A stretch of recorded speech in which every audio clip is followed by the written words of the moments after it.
Czy chciałbyś dowiedzieć się, jak skutecznie, poprawnie naprawić pęknięcia w betonie metodą iniekcji?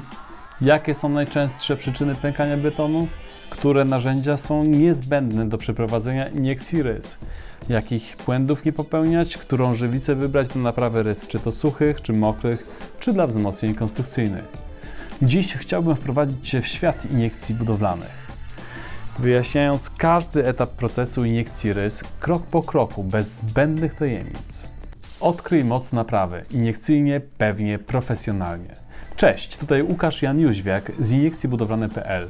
Razem z Tobą będę wiercać się w świat iniekcji budowlanych, odkrywając sekrety trwałych i skutecznych napraw. Czeka nas podróż, zaczynając od pierwszych objawów uszkodzeń, poprzez pełen proces diagnostyki, do finalnego etapu efektywnej iniekcji, hydroizolacji i naprawy konstrukcji. Jeżeli zależy Ci na solidnym, profesjonalnym podejściu do napraw konstrukcyjnych, to jesteś we właściwym miejscu. Zapraszam do obejrzenia, zostawienia komentarza i jeśli film Ci się spodobał, daj łapkę w górę dla nakarmienia głodnego algorytmu.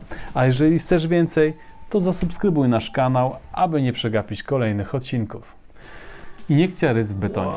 Dziś zaczynamy od iniekcji rys. Przeprowadzę Was krok po kroku przez kolejne zagadnienia.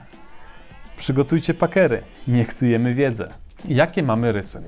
To swego rodzaju zabawa w detektywa. Jest kilka zmiennych. Lokalizacja rys i przecieków, rozwartość rysy, grubość elementu i rodzaj żywicy.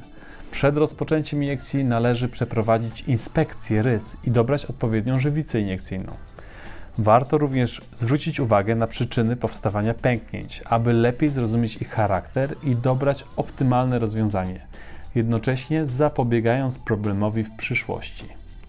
Crackflex. Do rys suchych i przewodzących małe ilości wody lub sączącej się okresowo użyj żywicy poliuretanowej Resin-Bau Crackflex.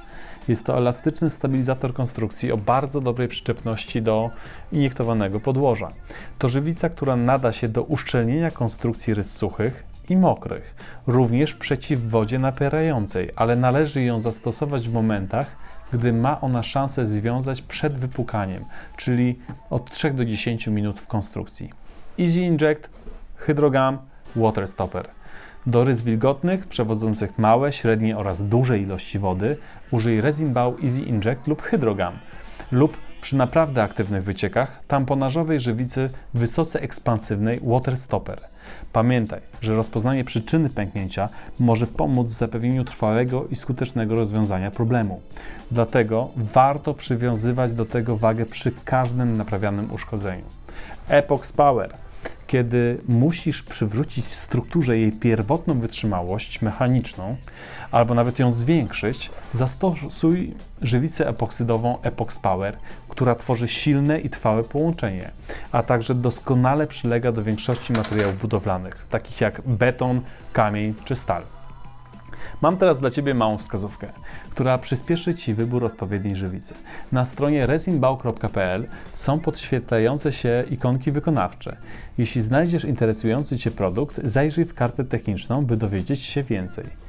Zanim przejdziemy do kolejnego kroku, za każdym razem sugeruję przeprowadzić iniekcję testową. Iniekcja testowa. Po co i dla kogo? Niezależnie, czy masz 3 metry iniekcji, czy 3 km, przeprowadź iniekcję testową. To nic innego jak sprawdzenie warunków konstrukcji oraz jej podatności na przeprowadzenie iniekcji. Dotyczy to wszystkich typów iniekcji: strukturalnej, kurtynowej, naprawy rys, ścian szczelinowych, zamków, podnoszenia płyt, stabilizacji gruntu i tym podobnych. Co Ci to daje? 1. Potwierdzenie poprawności rozchodzenia się iniektu w rysie, prawidłowości wykonania nawiertów i przeprowadzenia iniekcji, dobór ciśnienia i przepływu. 2.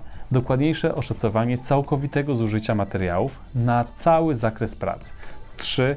Zabezpiecza Cię przed nieprzewidzianymi sytuacjami: raki, pustki powietrzne w konstrukcji, trudności w trafieniu w światło rysy czy styku. 4. Pozwala Ci na odpowiedni dobór technologii na cały zakres prac, automatyzując proces. Szczególnie pomocna ta iniekcja testowa jest w przypadku, gdy nie mamy projektu iniektowanego elementu lub gdy występują szczególne wątpliwości co do jakości wykonania poszczególnych elementów konstrukcji. Podkucie po nacinanie rys. To jest taka zabawa w rzeźbiarza. rzeźbiarza betonu, która pozwoli nam na lepszą obserwację procesu. Oraz finalnie na mniejsze zużycie żywicy oraz skuteczniejszą naprawę. Dłutem spiczastym podkuj rysę na grubość 1-2 cm. Usuń wszystkie luźne elementy. To tyle. Wow. Jak należy wiercić pod iniekcję rys? Odpowiednio wykonane nawierty iniekcyjne to kluczowa sprawa w iniekcji. Jest to jeden z najważniejszych etapów. Błąd w tym miejscu to bezskuteczna iniekcja. To tak jak bycie dobrym dentystą, który skutecznie i trwale naprawia beton. Bez ubytków i bez powrotów. Więc jak być dobrym dentystą naprawiającym beton, który nie popełnia błędów? Musisz wiedzieć, jakich błędów nie popełniać. Na stronie resinbau.pl w zakładce Wiedza znajdziesz artykuł Prawidłowe wiercenie. Link zamieszczam w opisie filmu. Teraz powiem Ci, jak nie wiercić. Jak nie wiercić. No. Nie wierć w rysę. Packer nie ma możliwości prawidłowego zakotwienia. Wszystko wyleci górą. Packer przy skręceniu dodatkowo rozwarstwia rysę. Guma rozporowa zamyka światło rysy. Brak możliwości rozpłynięcia żywicy. Zbyt blisko względem kąta. Guma rozporowa zamyka światło rysy. Brak możliwości rozpłynięcia żywicy. Zły kąt względem odległości od rysy. Jeżeli rysa zostanie przecięta, nastąpi nierównomierny rozpływ żywicy. Duże prawdopodobieństwo ominięcia rysy w zależności od jej przebiegu wewnątrz konstrukcji.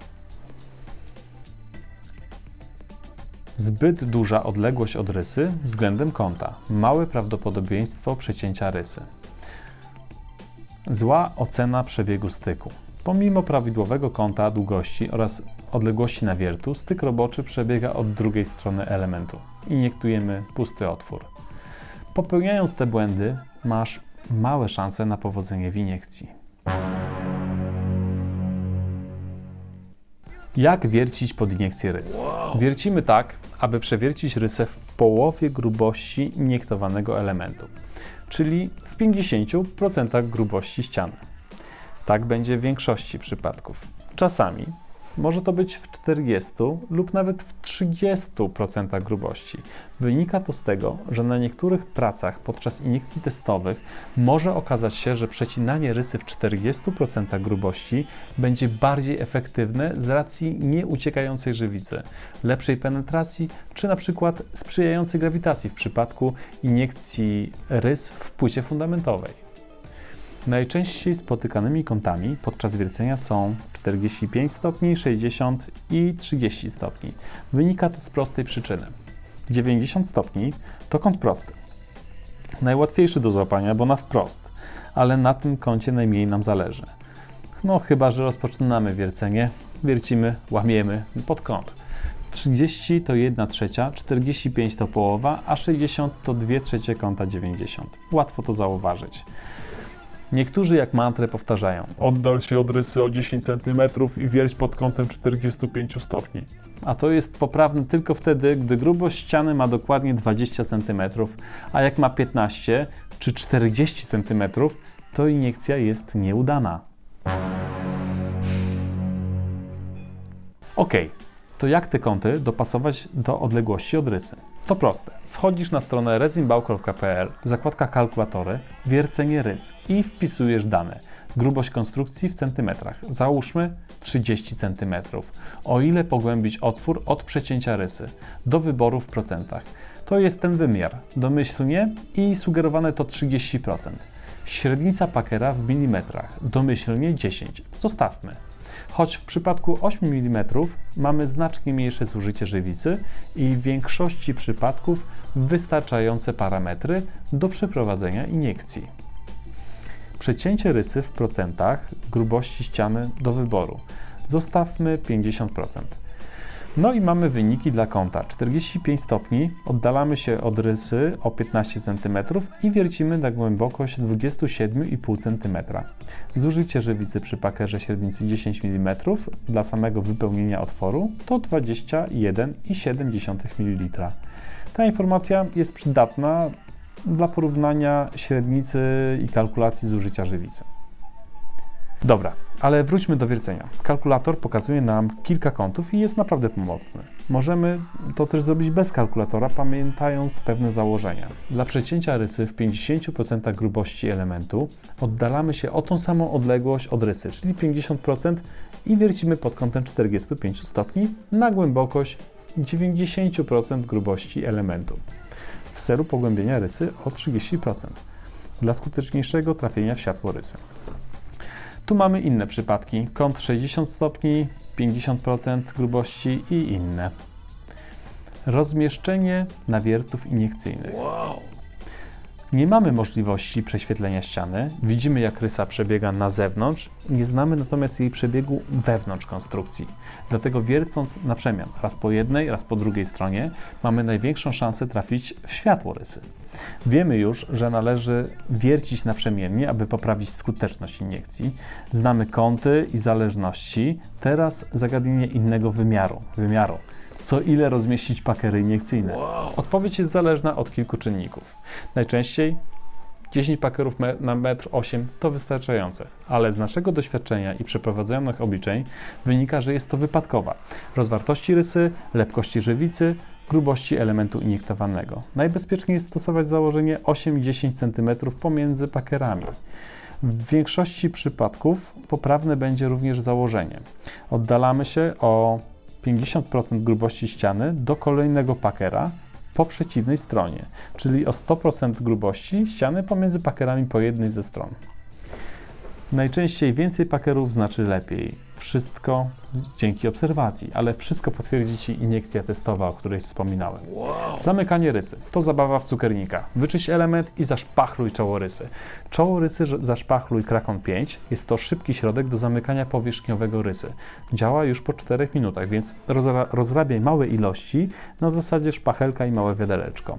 Przy dużych wyciekach wymagających natychmiastowego tamponażu zastosuj Resin Ball Liquifix, tamując wyciek powierzchniowo natychmiastowo.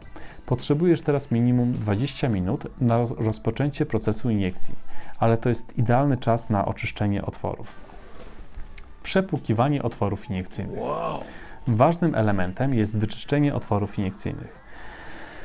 Niektórzy używając odkurzacza nie dla zachowania czystości na obiekcie, ale dla oczyszczenia odwiertu iniekcyjnego, suchego czy mokrego, nie czyszczą dobrze otworu. Pozostawiona głęboko zwiercina tworzy wraz z żywicą masę, która nie pozwala na dokładne penetrowanie pęknięcia i iniekcja nie jest do końca poprawna. Włóż kawałek rurki do samego końca otworu iniekcyjnego. Możesz użyć pompy Integrale 800 z rurką 6 lub 8 mm w zależności od średnicy otworu iniekcyjnego i wtłocz dużą ilość wody pod ciśnieniem. Będziesz miał pewność, że pył z otworu nie zamknie rysy i że iniekcja będzie udana. Wyczyść dokładnie każdy otwór. Bardzo nieliczni dodatkowo czyszczą otwór wyciorem dla lepszego osadowienia pakera. Pakery iniekcyjne. Czy rozmiar ma znaczenie? Długość pakera w standardowej iniekcji rys nie ma większego znaczenia. W zupełności wystarczy Ci standardowa długość. W przypadku cienkościennych elementów około 8 cm grubości betonu może mieć znaczenie długość gumy rozporowej. Musimy uważać, aby guma rozporowa nie zamykała światła rysy. Średnica pakera dla iniekcji rys w betonie to najczęściej 8 lub 10 mm. Pakery Hampack 8, 10, 12, 14 i więcej milimetrów oznaczają średnicę odwiertu, czyli pod paker 10 mm wiercimy wiertłem dziesiątką. Ostatnio wprowadzone zostały pakery calowe, ale w naszym kraju nie spotkałem się z tego typu wiertłami. Najczęstszym wyborem będzie paker PI SPH 10x110 Pre, czyli 10 mm średnicy, lub paker PI SPH 8x80 Pre Hampack 8 mm. Rodzaj kalamitki iniekcyjnej. Najważniejsza jest szczelność kalamitek. Kalamitki Hampack są specjalnie zaprojektowanymi kalamitkami do iniekcji. Zapewniają najwyższą szczelność podania iniektu. Iniektowanemu materiałowi jest bliżej lepkością do wody niż do smaru. Kalamitka idealnie trzyma ciśnienie wstecznie, nie ma wycieków żywicy i w trakcie i po iniekcji, czyli mniejsze zużycie, większa czystość i poprawnie wykonana iniekcja. Mamy dwa rodzaje kalamitek, stożkową i płaską. Wybieraj zawsze wersję F-Pre, czyli paker oddzielnie z kalamitką. Gwinty tych smarowniczek zostały podane maszynowej preaplikacji powłokowej, która działa jak idealnie nałożona taśma teflonowa. To jest idealne rozwiązanie do profesjonalnej iniekcji i odpowietrzenia rys. W chwili dokręcenia kalamitki do korpusu następuje jej natychmiastowe uszczelnienie. Iniekcja z użyciem kalamitek z preaplikacją powłokową jest to jedyna metoda pozwalająca w pełni obserwować przebieg iniekcji. Kalamitka stożkowa jest tanim i szybkim rozwiązaniem. Podłączamy do niej nasadę CPX. Wciskamy ją na kalamitkę stożkową, a zdejmujemy, przekrzywiając półobrotem nadgarstka. Żywotność takiej nasady to między 50-300 cykli w zależności od umiejętności operatora. Radzimy wymieniać po każdej dłuższej przerwie w iniekcji. Łatwe, szybkie zakładanie i zdejmowanie nawet przy wysokim ciśnieniu. Niewielką wadą tego rozwiązania jest to, że nasada z kalamitką powinna być w linii prostej do momentu złapania ciśnienia. Jeśli nie będzie w linii prostej, będzie podciekała. Pamiętać należy o tym, że przy iniekcji pompami ręcznymi były dwie osoby. Jedna osoba przytrzymuje końcówkę czteroszczękową pompy w linii prostej do pakera iniekcyjnego, niwelując szarpanie węża, a druga pompuje. Czasami przy niewygodnym dojściu do pakera, na przykład przy iniekcji stropu, możemy źle widzieć kąty i wtedy podcieka nam po rękawie. Jest to niezbyt przyjemne. Naprzeciw tym wszystkim problemom jest kalamitka płaska z nasadą CPF lub CPF Up. Nasadę tę nasuwamy na kalamitki płaskie aż do wyczuwalnego oporu. Tego typu połączenie zapewnia bardzo szczelne podanie iniektu. Nasuwamy i mamy ręce wolne. Wadą tego rozwiązania jest wyższa cena, no i to, że przy ciśnieniu powyżej 100 bar występują problemy z sunięciem nasady. W celu wydłużenia żywotności nasady płaskiej przed każdym użyciem posmaruj ją wazeliną techniczną. W nasadzie tej co jakiś czas zużywa się guma uszczelniająca i sprężyna, więc zestaw naprawczy jest szybkim i tanim sposobem naprawy. Instalacja pakerów iniekcyjnych PRE. Tego typu rozwiązanie pozwala Ci na obserwację iniekcji i kontroli przebiegu procesu. Paker należy osadzić w otworze iniekcyjnym, tak by cała guma rozporowa zanurzyła się w świetle otworu plus około 1 cm korpusu. Jeżeli otwór jest nadmiernie rozwiercony, spiętrz paker w palcach i włóż go do otworu. W przypadku długich nawiertów w miękkich materiałach, gdzie otwory rozwiercają się nadmiernie, pomocne mogą być pakery ze skrzydełkami jak Hampack PISP HW 10×110 lub nawiercenie krótkiego otworu, powiedzmy 5 cm, pod paker o większej średnicy. Paker najlepiej osadzić wkrętarką ustawioną na dokręcanie śrub. To ze sprzęgłem. Jest to najszybszy sposób montażu. Siła dokręcenia musi być sprawdzona przy każdym nowym obiekcie. Najczęściej jest to moc maksymalna wkrętarki na dokręceniu śrub. Czasami trzeba dodać 1,5 obrotu kluczem płaskim, a czasami zmniejszyć siłę wkrętarki. Odpowiednia siła dokręcenia zapewnia odpowiednie optymalne warunki pracy. Zbyt mocna siła dokręcenia może zerwać gumę i otwór nie będzie nadawał się do iniektowania. Zapamiętaj siłę dokręcenia i rób to powtarzalnie. Pakera zawsze można dokręcić mocniej, jeżeli popuszcza, a przekręcony paker nie trzyma już dużych ciśnień. Przygotowanie pompy iniekcyjnej. Pamiętaj, by przy pracy z pompą, żywicą, pakerami i czyścikiem mieć zawsze okulary ochronne i rękawice. Upewnij się, że w pompie nie ma resztek żywic, wody. Nalej do pompy lubrykantu P-Saver. Większość pomp nie powinna pracować na sucho. Uruchom pompę i sprawdź, czy działa poprawnie. Jeżeli chcesz, aby manometr działał po skończonej iniekcji, używaj lubrykantu P-Saver przed i po iniekcji. Wlej olej do pompy, tak by móc wytworzyć ciśnienie maksymalne pompy przy zamkniętym zaworze. P-Saver powinien dotrzeć w przestrzeń rurki sprężystej Bordona i pozostać tam przez całą iniekcję. Jeżeli zostanie tam iniekt, to stwardnieje i manometr przestanie działać lub zatrzyma się na jakimś ciśnieniu. Spuść zawartość pompy. Pompa jest gotowa do iniekcji. Jak wyczyścić pompę iniekcyjną? Podczas pracy, kiedy dolewasz świeżej żywicy do pompy, czas przerabiania idzie od nowa. Choć przy niektórych pompach, które nagrzewają się podczas pracy, należy brać pod uwagę temperaturę przy przerabianiu żywic. Żywice do iniekcji takie jak Easy Inject lub Hydrogam, Crackflex, water stopper, nie mogą mieć kontaktu z wodą w pompie. Środki typu aceton, nitro i tym podobne nie nadają się do czyszczenia pomp, ponieważ istnieje ryzyko spienienia się żywicy w pompie, tym samym zaklejając pompę. Rekomendujemy używanie ekologicznego środka Hampac P Cleaner, który nie niszczy ringów i uszczelniaczy w pompie i w głowicach. Ma właściwości konserwujące, nie spienia się w przypadku kontaktu z żywicami i nie odparowuje. Po każdym użyciu pompy iniekcyjnej zaleca się zalać ją, po wyczyszczeniu, zalać ją specjalistycznym lubrykantem Hampac P Saver. Ok, czyścimy.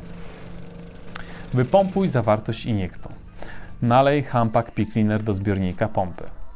Pompuj aż do pojawienia się czystego czyścika, bez koloru żywicy iniekcyjnej w wypompowanym materiale. Zwiększ ciśnienie do poziomu bliskiego maksimum pompy. Największy przepływ.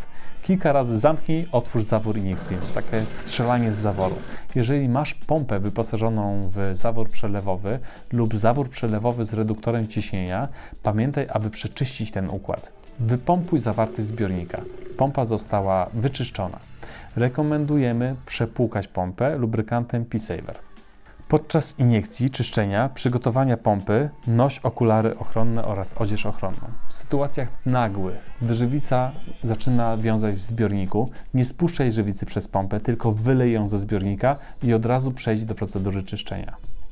Żywice iniekcyjne, spienialne, reagują już z wilgocią z powietrza. Jeżeli stworzy się kożuch w kielichu, zadbaj o to, by pompa nie zaciągnęła go do siebie. Mimo szczelnego sitka w pompie sugerujemy wyciągnięcie tego kożucha. Przygotowanie żywicy do iniekcji. Skupimy się na 3 kluczowych aspektach: mieszania, świeżości żywicy w pompie oraz temperatury przerabiania, temperatury otoczenia. Jeżeli pracujesz z żywicą dwukomponentową lub jednokomponentową z przyspieszaczem, do jej wymieszania możesz skorzystać z kalkulatora dostępnego na stronie resinbau.pl, który dokładnie przeliczy Ci proporcje objętościowe, wagowe składników, a w przypadku przyspieszaczy dokładnie obliczy ilość przyspieszacza w stosunku do objętości czy wagi żywicy. Ważne jest, aby pamiętać o dokładnym wymieszaniu żywicy. Równie istotnym aspektem jest świeżość żywicy w pompie. Nie poleca się wlewania do zbiornika dużej ilości żywicy, np. 6 litrów i następnie pompowania. Zamiast tego wlej małe ilości do zbiornika, 1-2 litry, po czym szczelnie zamknij zbiornik, aby ograniczyć dostęp wilgoci z otoczenia.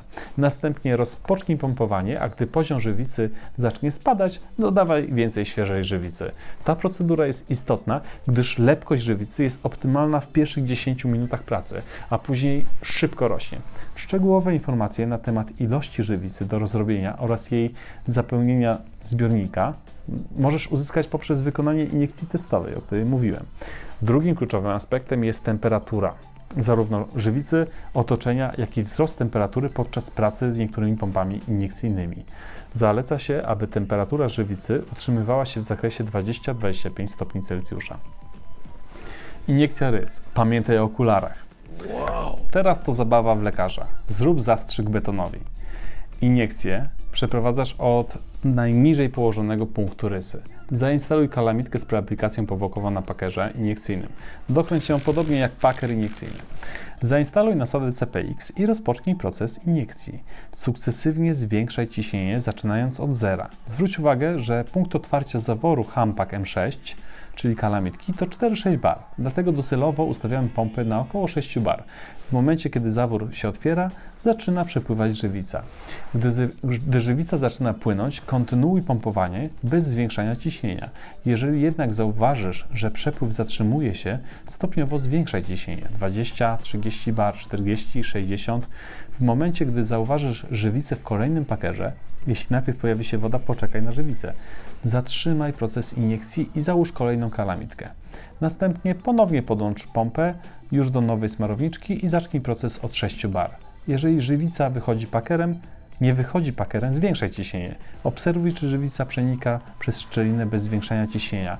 Jeżeli jesteś niepewny, czy żywica jest podawana, w przypadku pompy membranowej, jeżeli nie słyszysz i nie widzisz, operator może obniżyć ciśnienie pompy i sprawdzić, czy wskaźnik manometru pokazuje spadek ciśnienia. Jeżeli tak, to oznacza, że żywica powoli penetruje szczelinę. Zwróć uwagę, że nie powinniśmy zwiększać ciśnienia zbyt szybko. Cel jest taki, aby żywica przesączała się przez szczelinę, a nie wybuchła z niej pod ciśnieniem. Gdy zauważysz, że żywica zaczyna kropelkować, utrzymaj chwilę na tym samym ciśnieniu, następnie przerwij iniekcję i przejdź do kolejnego pakera. Kiedy przejdziesz przez 4-10 pakerów, w zależności od tempa iniekcji, zalecamy przeprowadzenie iniekcji wtórnej, podobnym ciśnieniem, aby żywica mogła jeszcze lepiej rozprowadzić się w szczelinie. Wykonanie iniekcji w ten sposób jest najbardziej skuteczne i ekonomiczne, gwarantując najwyższą jakość wyniku. Usuwanie pakerów. Przenieśmy się teraz na pole operacyjne dermatologii, skupiając się na precyzyjnym usunięciu pakerów. Najbezpieczniej jest to zrobić następnego dnia, aby dać żywicy czas na właściwe utwardzenie. Czas ten może zależeć od różnych czynników, ale 24 godziny to okres, który gwarantuje, że żywica powinna być już odpowiednio związana. Zdecydowanie nie zalecamy usunięcia pakerów wcześniej niż po 6 godzinach od iniekcji. Jeżeli naprawiasz podłogę w garażu podziemnym, paker wystający na powierzchnię może stanowić zagrożenie dla opon. W takim przypadku możesz zastosować paker jednodniowy, który można błyskawicznie usunąć natychmiast po iniekcji, dzięki zaworowi zwrotnemu umieszczonemu w dolnej części pakera. Do usunięcia pakera użyj wkrętarki, aby delikatnie odkręcić go do momentu, kiedy poczujesz luz. Zatrzymaj w tym momencie i poczekaj 2-3 godziny, aby guma mogła powrócić do swojego pierwotnego kształtu. Następnie staraj się usunąć paker w całości. Szpachlowanie otworu. Teraz wkraczamy w rolę kosmetyczki. Czas na delikatny peeling i sprzątanie. Po usunięciu pakerów otwory po iniekcji wypełniamy zaprawą Krakon 5, tą samą, którą szpachlowaliśmy rysę. Temat iniekcji jest złożony i na pewno wymaga dalszego rozwinięcia. W kolejnych materiałach postaram się przybliżyć każdy krok procesu iniekcji, aby zrozumieć go jeszcze dokładniej. Jeżeli masz jakiekolwiek pytania, napisz w komentarzu, postaram się odpowiedzieć. A jeśli szukasz sprawdzonego i wiarygodnego wykonawcy do prac związanych z hydroizolacją, naprawą pęknięć, podnoszeniem posadzek, płyt czy stabilizacji gruntu w swoim regionie, daj nam znać. Znajdziemy dla Ciebie zaufanego specjalistę. Dziękuję za uwagę w imieniu zespołu iniekcje budowlane.pl. Pamiętajcie, aby zawsze stępać twardo po betonie i dbać o jego stan techniczny. Mówił do Państwa Łukasz Jan Jóźwiak, iniekcje budowlane.pl.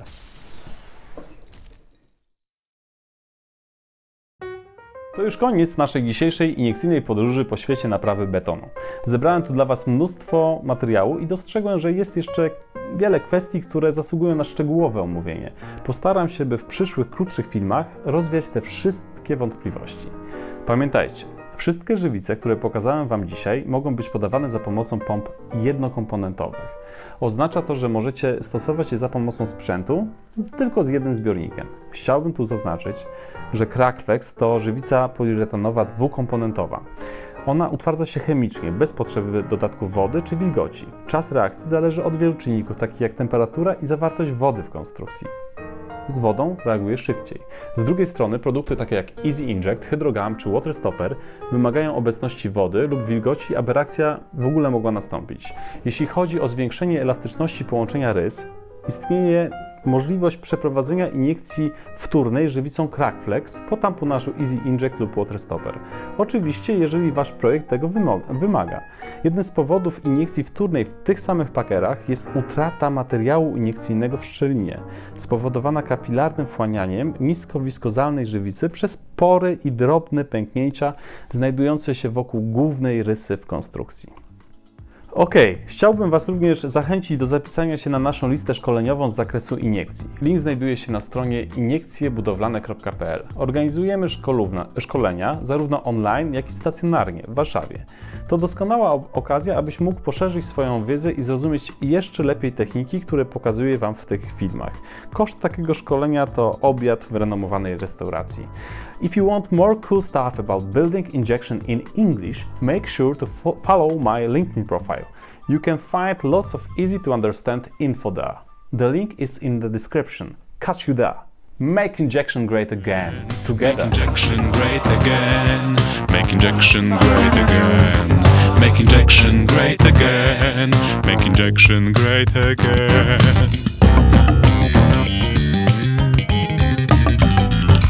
From injection, you can see it's only one way to see the injection. Propelled couple can help you with that. Just twist the nipple when the resin is seen.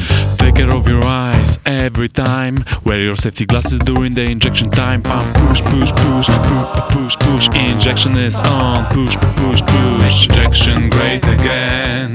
Make injection great again. Make injection great again. Make injection great again. Make injection great again. Make injection great again. Make injection great again. Make injection great again.